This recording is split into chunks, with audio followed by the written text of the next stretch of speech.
democratically chose two options. You gave me the option between Area 51, which is what we're doing today, and parallel or multiverse universes. So I really actually liked both of those ideas. But Area 51, I don't know, has a little more spectacle to it.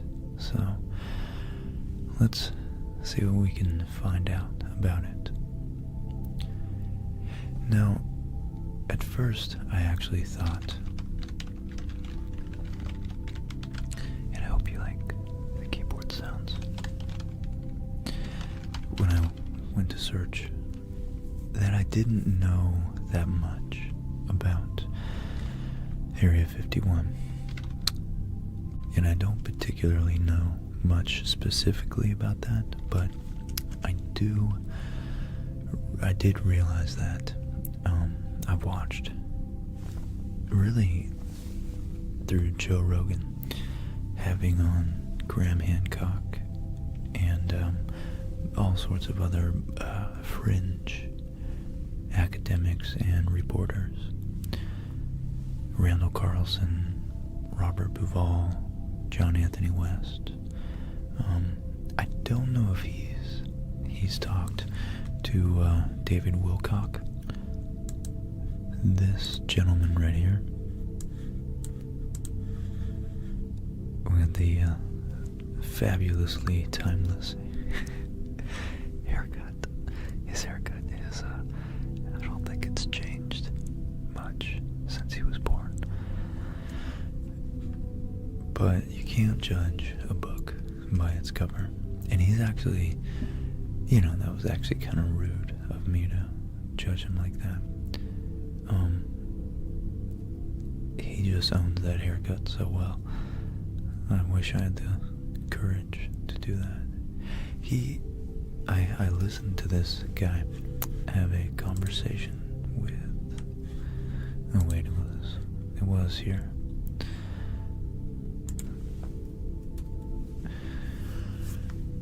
With Graham Hancock, about, well, it's funny, it's the meeting of the cocks, I guess, about, well, the origin of humanity, secret origin. And there's a whole rabbit. I'm gonna really try hard to stay on track. I'm just trying to give you a context for my understanding of this. So, Graham Hancock is a journalist and author, and he writes anything about things, fiction and how do you, the threshold of nonfiction. He tries to accumulate facts in some of his books and extrapolate from them and posit, potential origins of humanity and more mystical elements of history, such as maybe the potential, the possibility of an advanced civilization that was on Earth 15, maybe even 30,000 years ago. So I think that's very, very, very interesting to me, especially when they have some evidence, such as Göbekli Tepe. And you know what?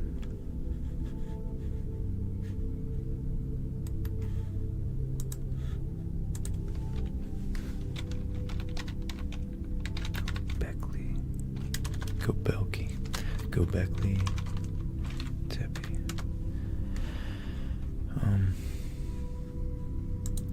Look up some images for you guys.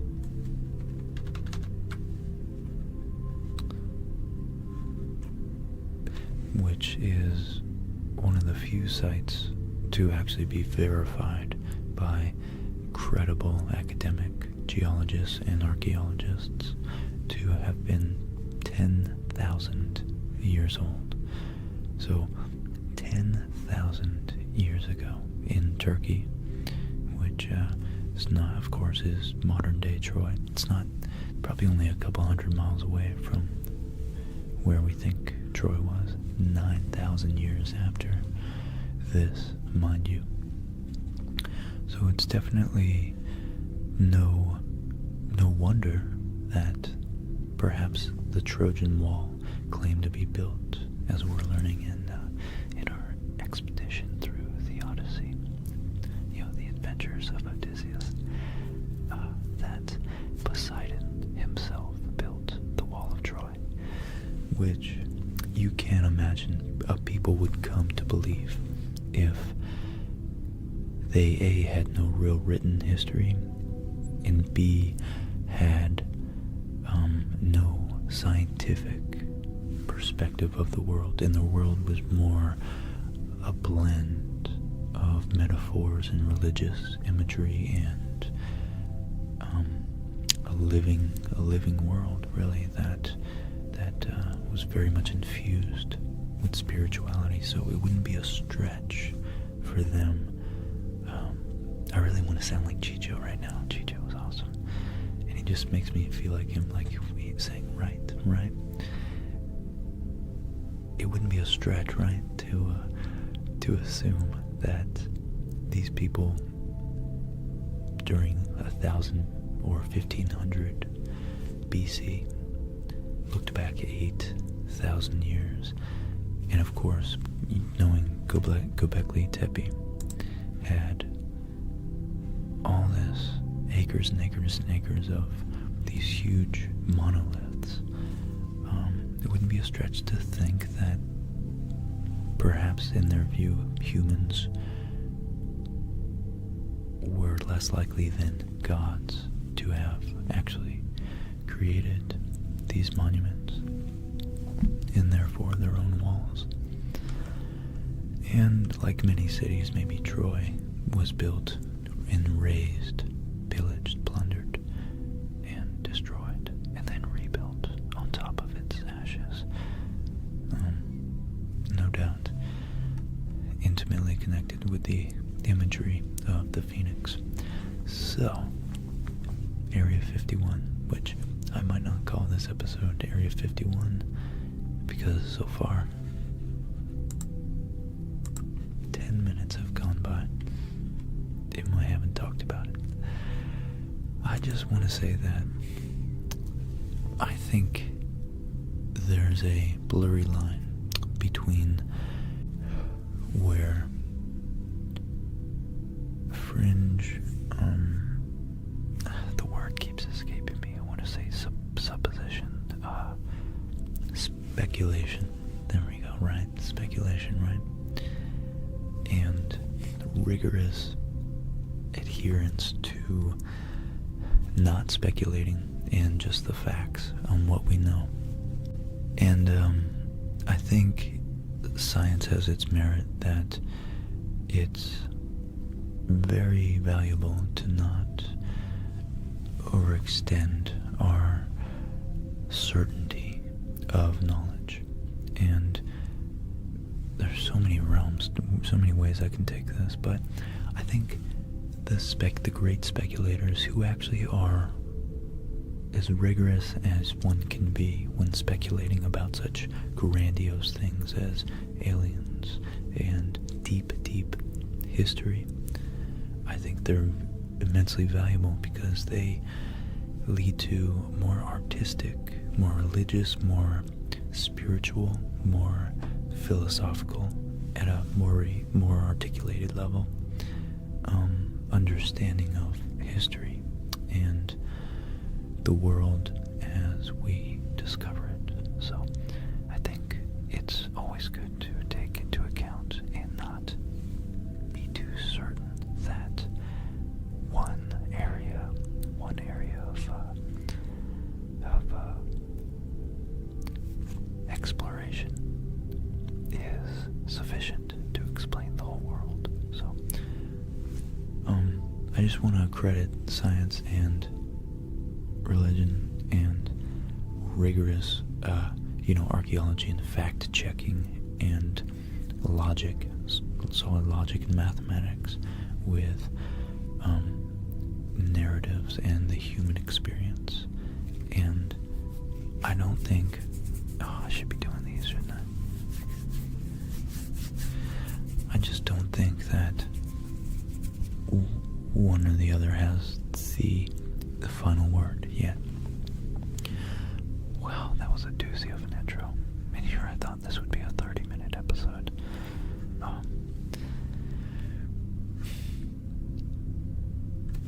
So, in the middle of the barren Nevada desert, there's a dusty, unmarked road that leads to the front gate of Area 51. It's protected by little more than a chain link fence and a boom gate and intimidating trespass signs.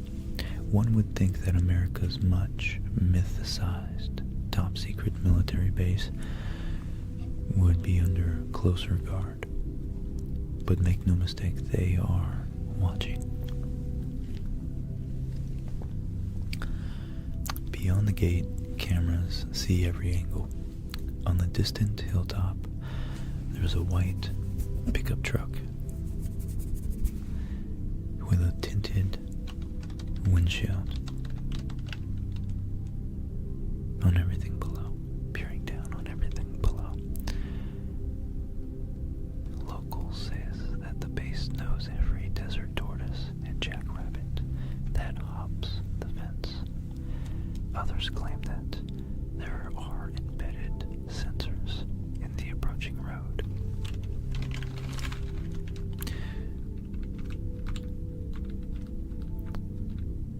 And of course, the fact that this speculation, I'm sure, does nothing but boost the aura of mystery behind this site. So what exactly goes on inside Area 51 is speculation.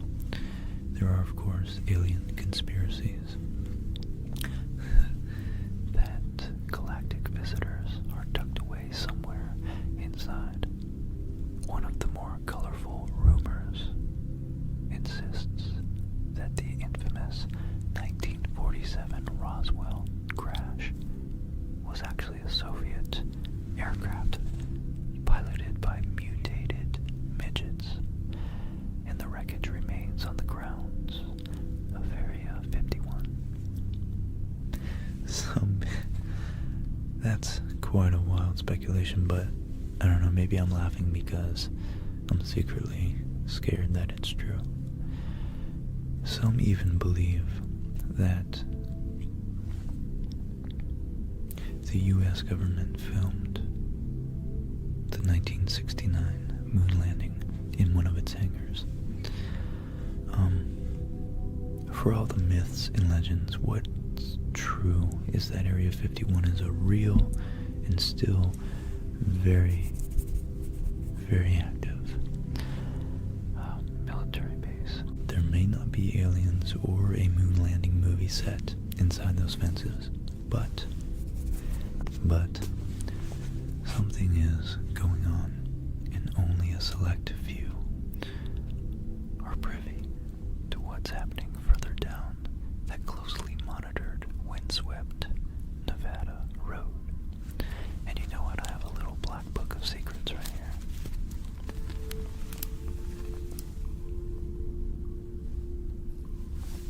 Hold on one second, there we go. It's very, very remarkably well disguised. As a simple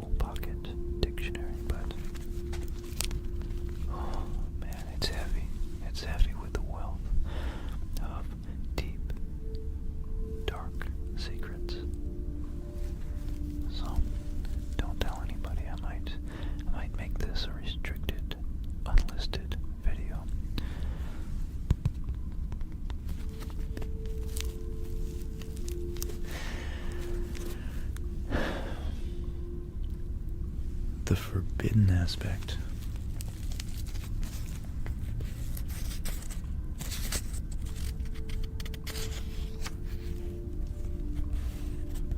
There are so many words in here. Here's an alias page, just in case someone asks me to open it up.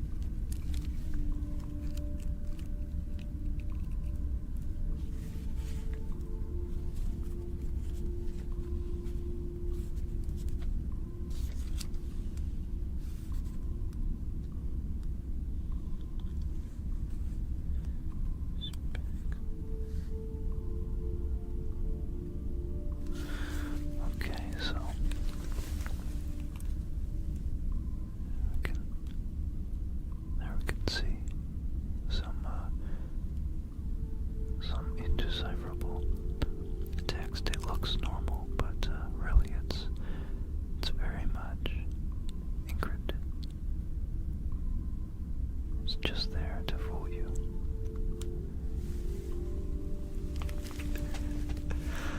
Oh boy, I'm having fun with this. So, alright, I hate when it goes in and out.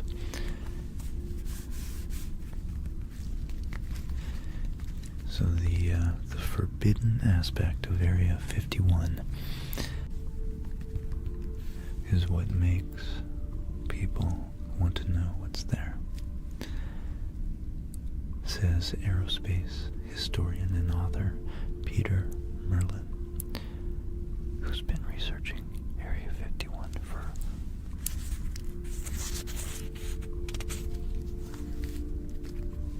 more than 3 decades. And sure, there's still a lot going on there. Okay, so I wanted to flesh out as much as I can in this one episode the both sides of a very practical,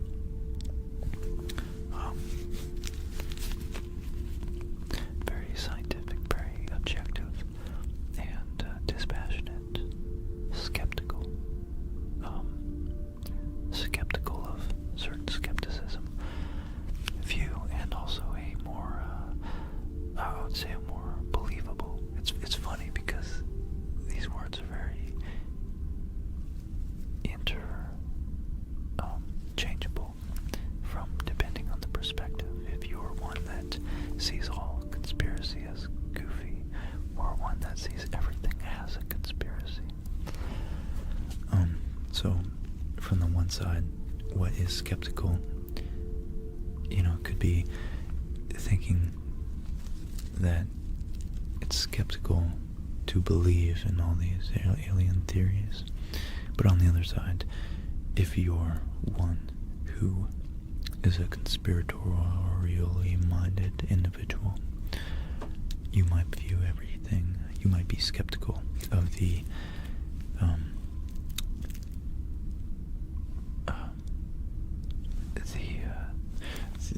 public narrative regarding the truth. The accepted narrative, I guess. But anyways, I wanted to look at some of the evidence that Area 51 aliens are real. So, the wreckage says there are, so this is going to be a little biased because I personally, I've listened to Tom DeLonge from Blink-182, which, if you guys haven't heard about his departure from Blink-182, especially if you liked their music, you should go check out the Joe Rogan podcast with Tom DeLonge. And it is particularly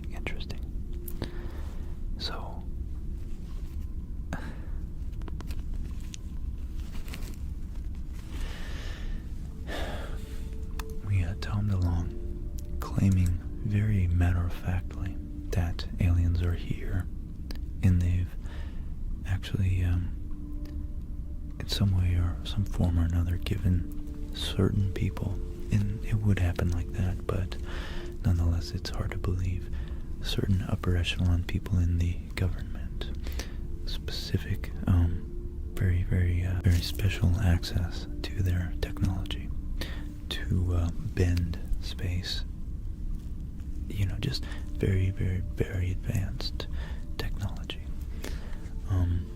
So yeah, we have guys like David Wilcock, who actually, it's funny enough, oddly enough, although from an outsider like me, Tom DeLonge and David Wilcock are very much in the same boat, and they should be friends, but they actually, I guess Tom DeLonge is so famous and so popular that David Wilcock hasn't had the invitation to speak with him about this, which David Wilcock's been studying this for years and like decades, and so it's a little, I think a little bit of resentment, jealousy that Tom DeLonge comes in and steals his spotlight as far as alien investigation goes. But yeah, so we had Tom DeLonge from Blink-182 in the last year saying that aliens are here. Number one, Area 51, out of the 10 evidences that prove Area 51 aliens are real. Number one is that it's situated in the middle of the deserts of Nevada. And people from nearby towns have reported sightings of strange lights.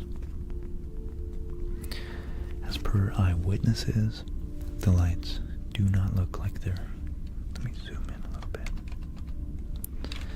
They do not look like they're coming from fighter jets or other earthly aviation units.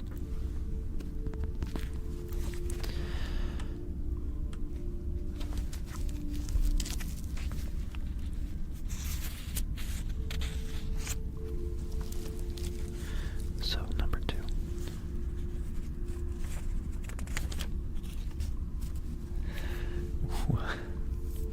This book is so done.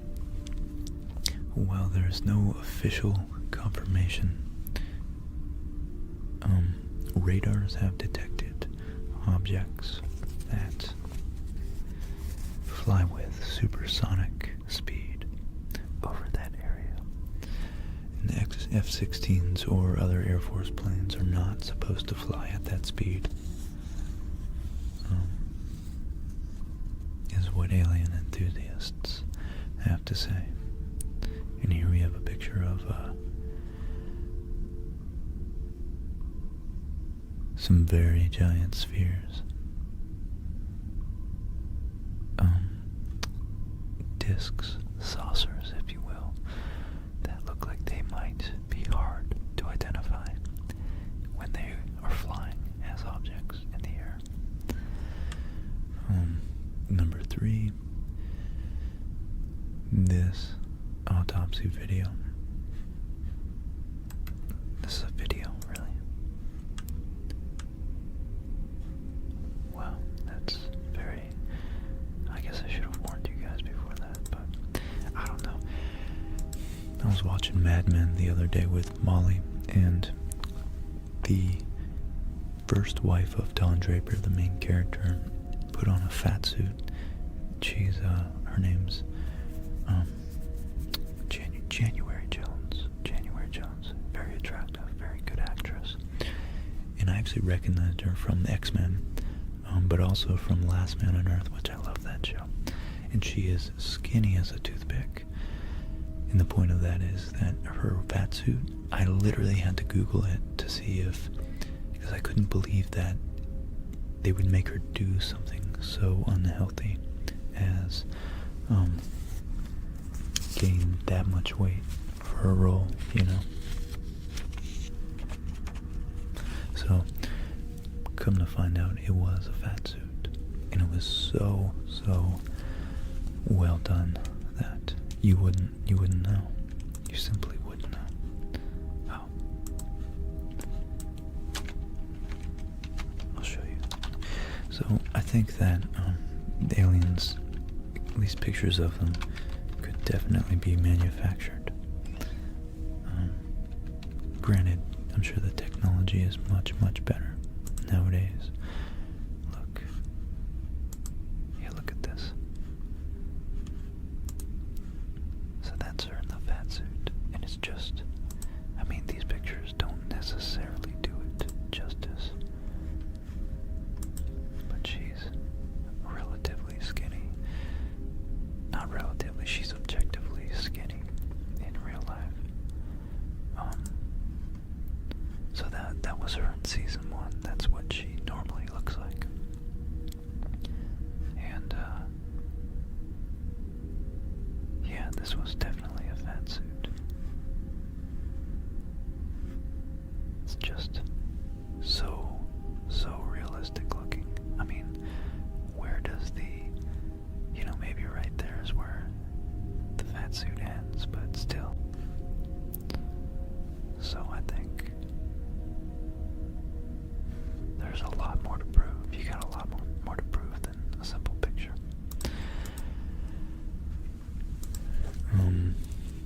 But, I'm keeping an open mind because the Drake equation is pretty convincing to me that we have so many, we just have billions and billions of stars in our galaxy alone, just our galaxy, and they think trillions of galaxies. We'd be pretty darn special if we truly were the only sentient beings out there. So I just think a lot of this is hopeful, and I also think that it distracts from putting forth genuine effort to make the world that we do know exists and the people we do know are real and suffering, really suffering, and assuaging their suffering, so I'd like to focus on what we do know before we start speculating about conspiracies, but nonetheless I do think it's fun. So the corpse of the alien is believed to have been collected from the crash site. They came in and they grabbed his shirt and ripped it off and collected him. Number 4, the crash remains of Roswell.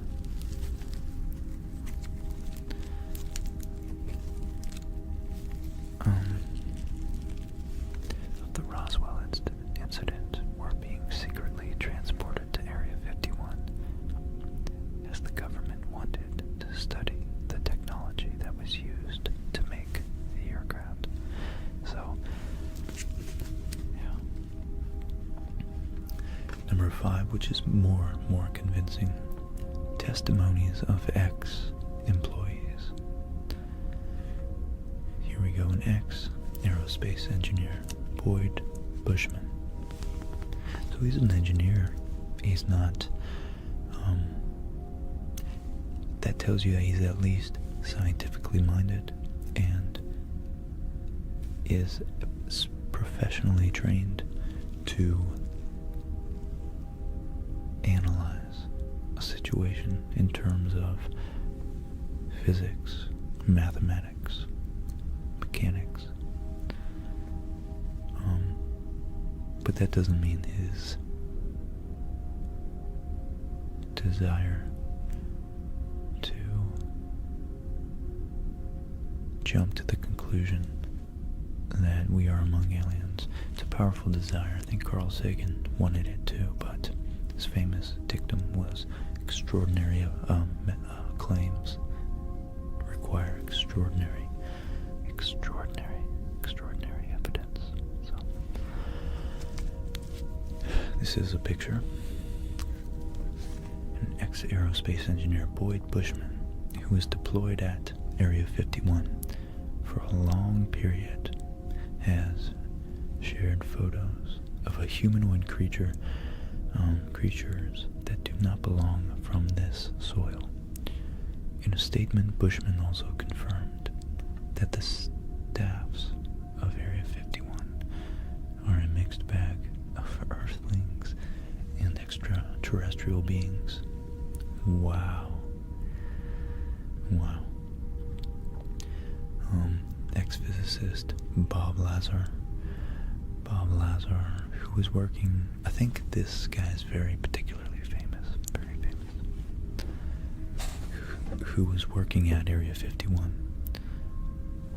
He had been deployed at the project of reverse engineering the alien aircrafts, which are captured and taken to the ground, to the underground vault of Area 51, and Lazar had to break his oath of keeping silence, keeping secrets of Area 51 concealed in his mind, and revealed strange facts. So, I mean, yeah, I guess it's hard to get to all the facts.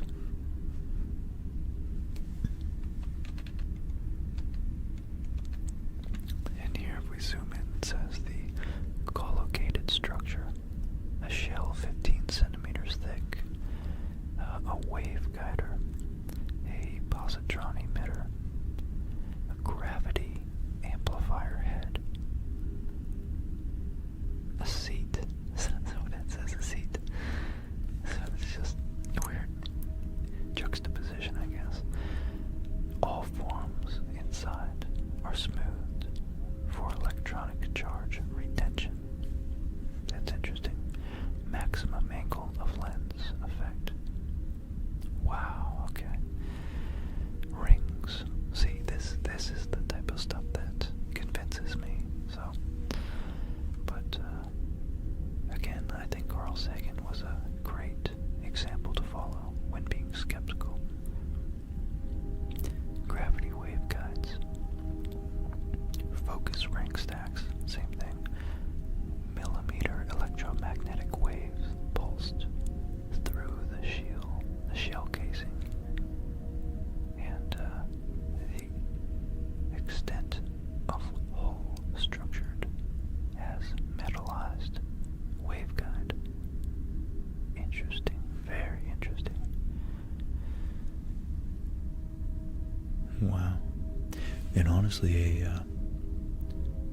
an alien interstellar, or at least, interstellar spaceship, it does make sense that to deflect the maximum amount of debris, to be most aerodynamic and particle dynamic, I guess, space dynamic,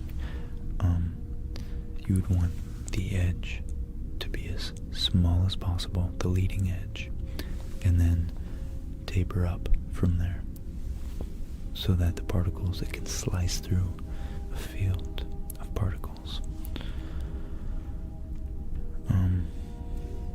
Let's back out a little bit.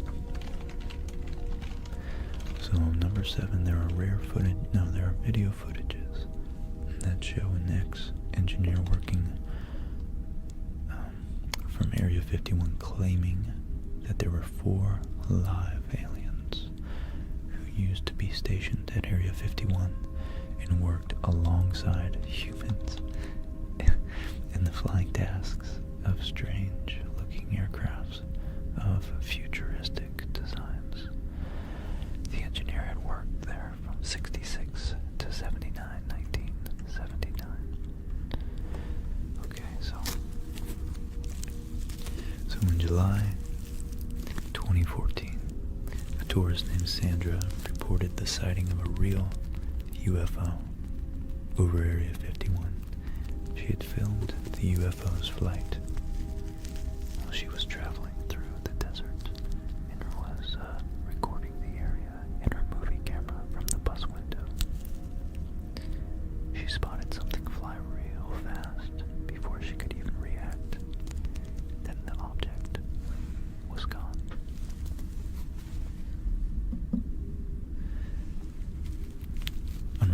the film she had taped, she could realize that what it seemed to be a flying bird was an alien UFO in reality. In reality.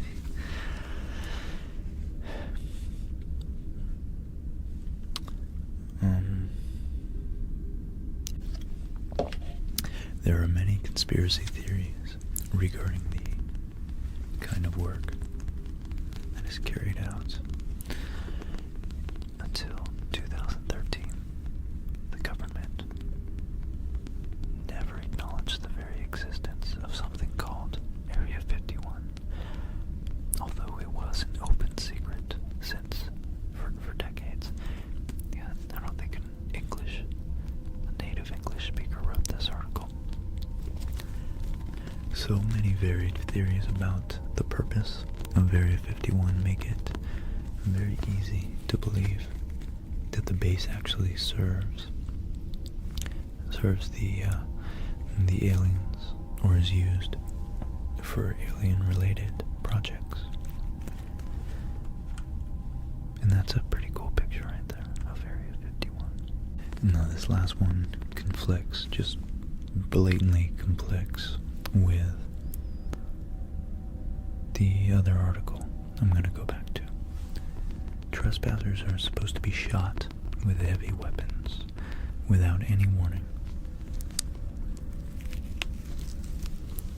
Such high security gives the notion that it has to be the aliens who the government is trying to cover up. But in reality, we are far from a global community. We're global in the sense that we do interact, but we don't even trust our own government. How do you think the government trusts other governments? So of course, the security can be attributed to fear of foreign spies and foreign intelligence gathering. So I'm not convinced yet. So the beginning of Area 51 is directly related to get into the history of it. It's directly related to the development of the U-2 reconnaissance aircraft. After World War II, the Soviet Union lowered the Iron Curtain around themselves and the rest of the Eastern Bloc, creating a near-intelligence blackout to the rest of the world.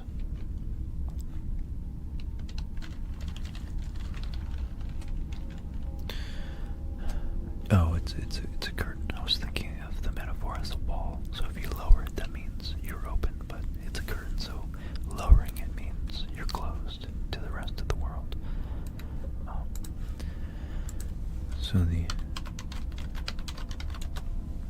Iron Curtain, the notional barrier separating the former Soviet bloc. Okay. And just so we know, so we're clear. Wow, look at that. Here's a good picture. And maybe this one's better. Okay. The route of the Iron Curtain Trail. So it's just east of Finland. It's on the eastern side of the Baltic Sea. So Estonia, Latvia, Lithuania, Poland, East Germany, the Czech Republic, Slovakia, Hungary, Romania, Bulgaria, and they were all on the within the Iron Curtain.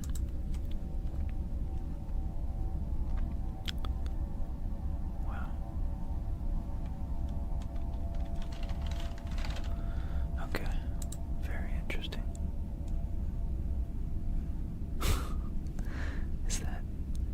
I wonder if that's a joke.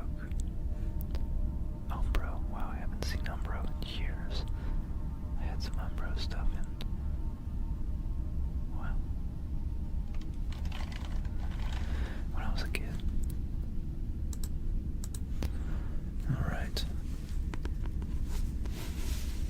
when the Soviets backed North Korea's invasion of South Korea in June 1950, it became increasingly clear that the Kremlin would aggressively expand its influence. America worried about the USSR's technology intentions, and ability to launch a surprise attack, only a decade removed from the Japanese attack on Pearl Harbor. So, anybody old enough, let's see, I start remembering things from when I was about maybe 8, in terms of like understanding more wide, not political, but more national and global events that happened. So anybody maybe born, or an intelligent kid born before that, later than that, but maybe 1993, definitely remembers some shape, some form of 9/11. And I like to put it in perspective. I like to put it in perspective of, 10 years. 1945 and 1955, or 1940 and 1950, is the same as 2001 to 2011. So, just, it's interesting to reference modern events and have a connection between those two times. So in the early 50s, the U.S. Navy and Air Force sent low-flying aircraft on reconnaissance missions over the USSR, but they were at constant risk of being shot down. In November 1954, President Eisenhower approved the secret development of a high-altitude reconnaissance aircraft called the U-2 program. One of the first orders of business was to track down a remote, covert location and training and testing. So they found it in the southern Nevada desert, near a salt flat known as Groom Lake, which had once been a World War II aerial gunnery range for the Army Air Corps pilots. Known by its map designation as Area 51, this middle-of-nowhere site became a top-secret military base to convince workers to come. Kelly Johnson, one of the leading engineers there of the U-2 project, gave it a more enticing name: Paradise Ranch. And here we have a nice little, I wonder where that font came from. Maybe some early sci-fi movies. But we have a nice cool little road sign. It says Extra-terrestrial Highway, I think, with a bunch of stickers on it. So, making a myth, the U-2 testing began in July 1955, and immediately reports came flooding in about UFO sightings, unidentified flying objects. If you read the details of a 1992 CIA report that was declassified with redactions in 1998 and then released nearly in full in 2013, it's easy to see why. Many of these sightings were observed by commercial airline pilots who had never seen an aircraft fly at such high altitudes. whereas today's airliners can soar as high as 45,000 feet, which is 9 miles, I think, almost 9 miles. In the mid-1950s, airlines flew only at about 10 to 20,000 feet. No military aircraft, which is probably why a lot of the jets, modern jets, get much better fuel efficiency, because they're encountering less air resistance. I think maybe they're tapping into more powerful upper altitude climate, or not climate, but atmospheric currents, wind currents.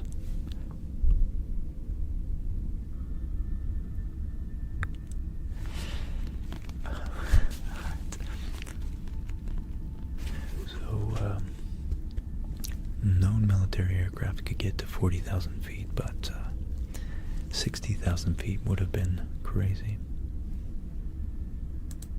So, naturally, it says, Air Force officials knew the majority of these sightings were U-2 tests.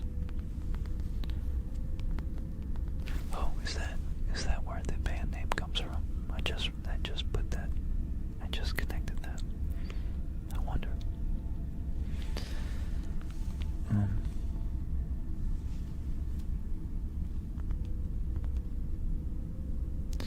But they were not allowed to reveal these details to public. So natural phenomenon or high altitude weather research became the go-to explanation.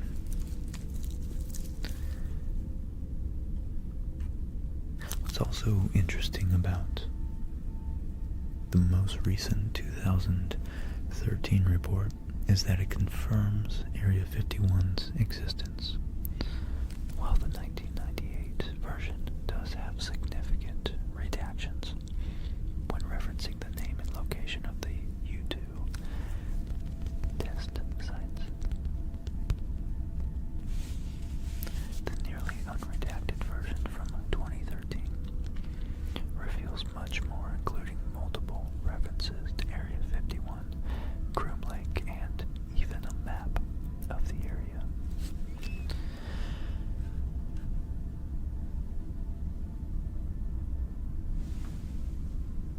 But U-2 operations halted in the late 50s and were replaced by more recent, more technologically advanced military aircrafts. Of course, over the years, the A-12 and numerous stealth aircrafts like the Bird of Prey, the F-117A, and the Tacit Blue have all been developed and tested out there.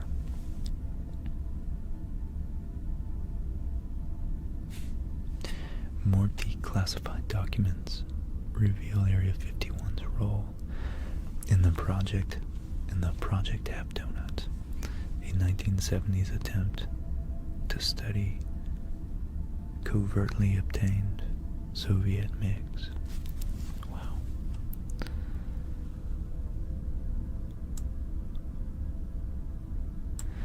And someone's quoted as saying, I'll read that later, I guess. So our resident aerospace historian Peter Merlin says they flew them over Area 51 and pitted our own fighters against them to develop tactics against the MiGs. And they learned that you can't outturn it, but you can outrun it. And it's still going on today. So instead of MiG-17s and 21s, there's MiG-29s and Su-27s. The fights are ongoing. In September 2017, an Air Force Lieutenant Colonel was killed under mysterious circumstances when his plane crashed in Nevada and the Pentagon would not immediately ID the aircraft. It seems he was most likely flying a foreign jet obtained by the United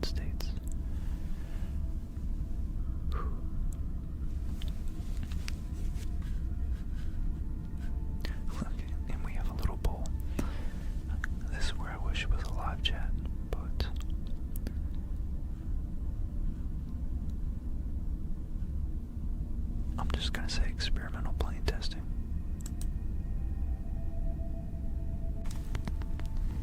And look at that, it's 41% only think it's not aliens. Still a roughly even ratio though, 60-40. So in 1989, the year I was born, alien conspiracies gained ground when Bob Lazar claimed in an interview on Las Vegas local news that he'd seen aliens and had helped to reverse engineer alien spacecraft while working at the base. Many have disregarded this as fiction and are even offended at the notion that, including Merlin, who has spent years talking with the former Area 51 engineers and employees, angered by all the fuss about ETs. Merlin says some are even mad because they worked on these things and they built these amazing planes. This is actually Earth technology, and you got folks out here claiming it's extraterrestrial when it's really good old American know-how. That's quite the quote. That's the one I was gonna read. So here's a good. So we have the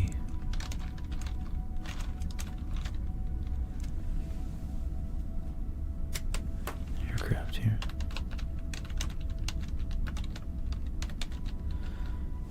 The aircraft base. Sorry, I was busy unplugging my keyboard so I could type on it. Yeah, we can see, runways, base facilities. Not really sure what this is. But mountains, runoff from the rains. I was working at the Yuma Proving Grounds last, I think, two years ago. And, it's pretty secretive. It's definitely pretty secretive out there. So today, it's very much in use. According to Google Earth, new construction and expansions are continually happening. On most early mornings.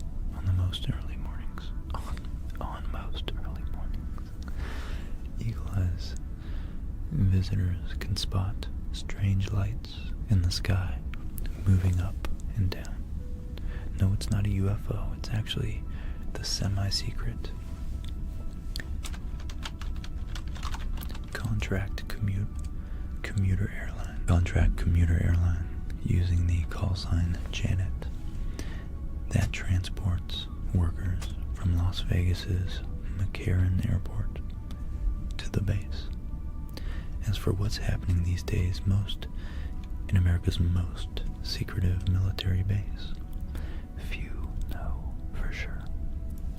Merlin has some educated guess, including improved stealth technology, advanced weapons, electronic warfare systems, and in particular, unmanned aerial vehicles. Very, very cool. Otherwise called drones.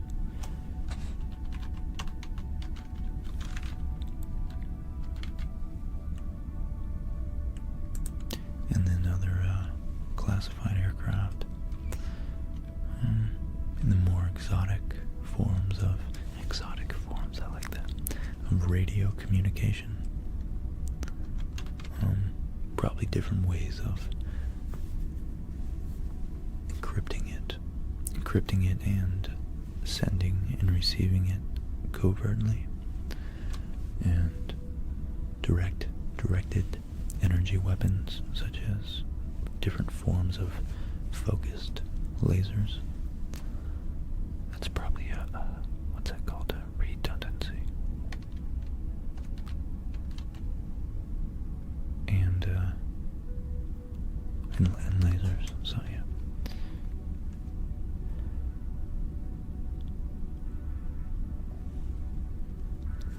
But yeah, Merlin hits it on the head. Anytime, at the most basic level, psychologically, anytime you have something secret or forbidden, it's human nature. You want to find out what it is. And what a better way to end this episode with that little quote. I like that. I would like that, wouldn't I? So, well guys, I was gonna read some of the Wikipedia article, but that article was pretty sufficient, and I have to get going to my job. Top secret. I can't be late. They locked down the facility at a certain time, and I must go. I must depart.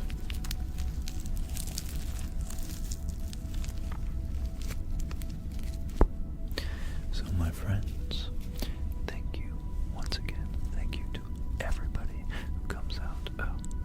You guys show so much support, and I don't know, you guys keep the channel alive. I love it, and I'm so grateful for every single one of you. I wouldn't be doing this without you, so thanks for the democratic suggestion of this awesome video topic. I do love exploring these when we get to speculate. I love speculation, so I look forward to many more, and I hope each and every one of you sleep extra well tonight. And as always, I want you to wake up feeling refreshed. A good night's sleep. If you went out drinking last night, drink plenty of fluids, and try not to do it for a couple days. Clear your mind. Eat some good, healthy, fresh, non-preservative food. And I say that because Molly's been getting me to eat good, and I do notice it. I really do. You guys are all great, and I hope you tackle the world with as much piss and vinegar. I don't know what the phrase is, but I hope this helps you get enough restful, deep sleep to just go out there and be that person that you want to be. You know, fake it until you make it, and that's the only advice I could give you. I think each and every one of you, especially that I've gotten to engage with a lot of you on this channel, you all have something going for you in a very special way, and you're all very, I don't know, we're all unique, and I love that. We all have something, some unique perspective to bring to the table, and what's even better is that we have yet to have all our experiences in life that make us the person we are going to be. So get out there and just try. Walk that fine line between comfort and uncertainty.